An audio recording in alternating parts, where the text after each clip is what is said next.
Most people don't lose money because the market tricks them. They lose money because they trick themselves. That's the uncomfortable truth.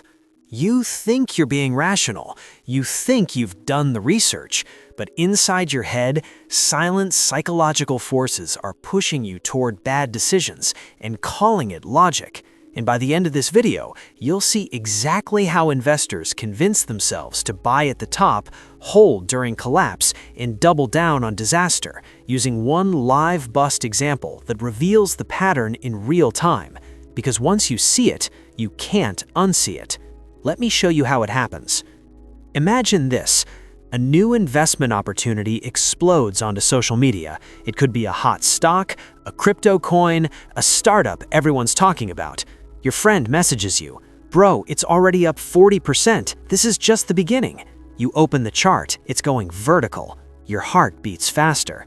And right there, in that moment, you're no longer analyzing, you're reacting. You tell yourself, if I don't get in now, I'll regret it forever. That's not strategy.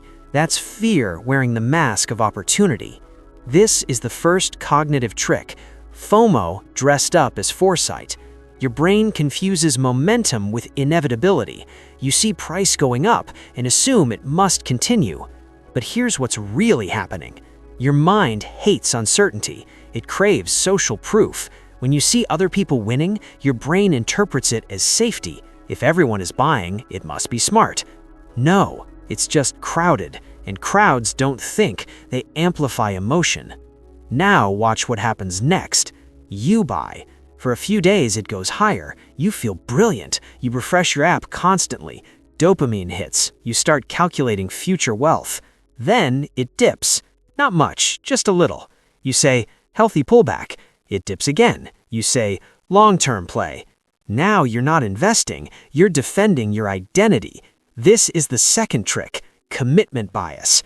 The moment you publicly or emotionally commit to a decision, your brain stops looking for truth and starts looking for validation. You ignore negative signals, you search for bullish news, you reinterpret red flags as temporary volatility because admitting you were wrong hurts your ego more than losing money. But here's the twist most people miss. The real damage wasn't when you bought, it was when you started protecting the story. Bad investments don't trap you financially first, they trap you psychologically. And here's the part no one talks about. The more money you lose, the harder it becomes to exit. Why? Because of the sunk cost fallacy. Your brain says, I've already lost 30%, I can't sell now. But the market doesn't care what you paid, it doesn't know your entry price. That number only exists in your head, yet you treat it like destiny.